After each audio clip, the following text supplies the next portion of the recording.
Hello car lovers, driving the 2023 Acura Integra, all equipped with the manual transmission. But first, an overview. The 2023 Acura Integra is a new model, a compact luxury GT hatchback. This is the elite model, the highest trim, which was lent to Ross with the manual transmission. The engine uses premium fuel, though it can take regular. The stats say 200 horsepower and 192 pounds of torque. We have the 6-speed manual with rev matching. A CVT is the standard transmission. Fuel economy is 8 and 6.5 for the CVT, 8.9 and 6.5 for the manual. There is active sound cancellation and active damping in this model. Even the manual gets adaptive cruise control, and curiously, unlike Honda's, the rear cross traffic alert is standard in the base model. This all-equipped model is pricey, no question, and one has to wonder, even at this price, this or the Mazda 3 all-wheel drive turbo? It's a tough call. Clearly, the driving dynamics that stuck to me is that this is a GT setup, more of an 8th or 9/10ths car, comfortable, but it's no bargain TLX. In fact, it's not a bargain anything. You get what you pay for. It performs above average in exterior styling, interior ease of use, fuel economy, a great suspension, and reliability. Now that you have the basic facts about this car, what are my impressions? And I think I'm supremely qualified to review this vehicle. I'm Generation X. This is a Generation X nostalgic vehicle. What about it? Well, let's start right off the bat with the exterior styling, which I find it's very nice. It looks better in person. I find you feel your money in terms of the exterior styling. I'm not crazy about the 40 ratio tires. It's just one of those things where if you hit a big bump on the Montreal Trail, and you will eventually, you may not only scrap your tire, but also your mag, and it's going to cost you a trip down south to change that wheel. So, and you're going to probably have to change 2 tires, right? Because you need at least 2 equal tires per axle, especially the front one, which are the drive wheels. So in that sense, it's kind of a big expense. And I don't know about all that. Perhaps the lower models have nicer tire or wheel arrangements. However, it's a looker, no question. So there's definitely a solid argument to be made for those wheels outside. The silhouette is very nice. Nice hatchback that's convenient. The one thing that's not convenient is rear seat room.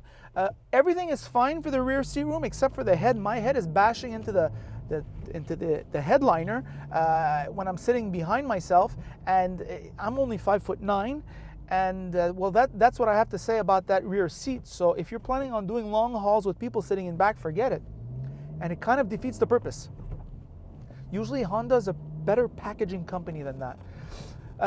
On the inside now, well, this is where it's going to get hashtag dicey. There's no question that this vehicle has always been, Acuras in general, have always been all equipped versions of the German base model of the category. So for example, this vehicle's like $46,000 plus tax, all equipped. Well, that's how much the German equivalent or even the Lexus equivalent in the terms of the IS costs with no equipment. All right? And what are you getting for that? Well, it feels slightly less substantial. It's more noisy on the highway. I would say in terms of the suspension, listen, it's not a harsh suspension, but it's not a high-level suspension, I would say. There is a compromise. You're paying less, but you're getting a bit less. And this is the game that Acura plays in terms of trying to give you, in key areas, the maximum amount of the luxury you would expect, while cutting in other places which is less noticeable. So for example, these seats are very high level, right? Equal or better than the competition, than the equivalent German competition, or Japanese even, all the competition. However, in terms of the noise, vibration, harshness, it is not as quiet as some of its competitors. You have here, I have sufficient room, I must say, and so in that sense, it plays well. This dash layout, highly functional, very good. I love using it. The steering wheel is nice and meaty. Is an M steering wheel better? Of course it's better. Does the competition do better or equal or better? Yes. This climate control, very nice on the Honda Civic when it's all equipped, $36,000. It's got a nice clicky sound, very good. Can it compare to its German rivals? Or, for example, Ross made the remark on the French version, a Genesis G70 mid-trim, which is about almost the same price as this vehicle. I don't think so. What about this head unit, the infotainment? Very good. This is a very good screen. Though some of the things are in black and white, it's not high level. Same thing with the digital dash. You do get the digital dash. This is the digital dash that was on the Honda Insight of 2019 almost. It's in the Honda Civic. This is where these are interfaces in which we deal with all the time, and Ross was having difficulty saying it was the best in category because the value simply isn't there. So if you don't have the prestige in the luxury segment, you better have the value. And now I don't know, like I have to push back on that a little bit because there is an inherent reliability. I mean, I am an Acura owner. I have a 2017 Acura and it has over 100,000 kilometers. No problems, no squeaks, no rattles. It's like day one. I have total peace of mind when I'm in that vehicle. So I don't know how much that costs in terms of engineering versus the German rivals, which do not have that. It has a wonderful fuel economy, which none of its competitors have. It has a Playful manual transmission with rev matching that none of its competitors have. I mean, this is the way a manual transmission should have been done from the beginning. Now, how many people are going to buy a manual transmission? Not many, but nevertheless, it's there. And if you get the CVT, you get even more fuel economy. And I'm doing a review based in Montreal, Quebec, and considering where we live and who we live with, price of gas I don't think is ever going to go down. People here are just wound up that way. It's weirdness, but that's just what it is. So the Acura Integra has that going for it, no question. On that same note, not to be a moralizer, I'm certainly not one of those people, but considering the gas prices, it would be nice to have a hybrid option. I mean, Honda's been making hybrids for over 2 decades now. They're very good at it. There's never been any problems with their hybrids. It seems to me that the Acura lineup in general is lacking at least a hybrid option. And that's what I have to say about that.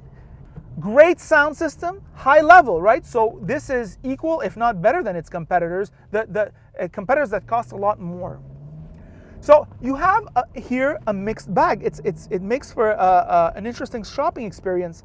And there used to be a time when Acura dominated, and I still think the RDX dominates in its category in terms of just as an all-arounder. But I can't say the same for the other Acura products. They're still near the very top. And somebody who spends on an Acura product, Ross and I were talking on the French version, we had the same opinion. When you buy an Acura, you have that peace of mind. You can still buy a luxury car, right? Whereas if you buy the Germans, you don't want to buy the Germans, right? Because then when you go to the dealer after the warranty, they're going to get you for thousands and thousands of dollars. No question, and no one else can work on them. So you can't go see the independent mechanic when you have a real problem. Whereas an Acura, no problemo.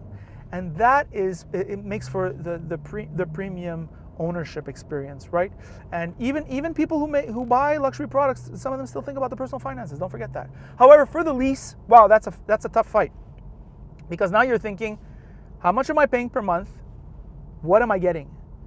And there's elements such as brand prestige, which I don't think Acura has at the same level as, let's say, a Mercedes or a BMW or an Audi. There is also, I think, just the general level of refinement where I was telling Ross,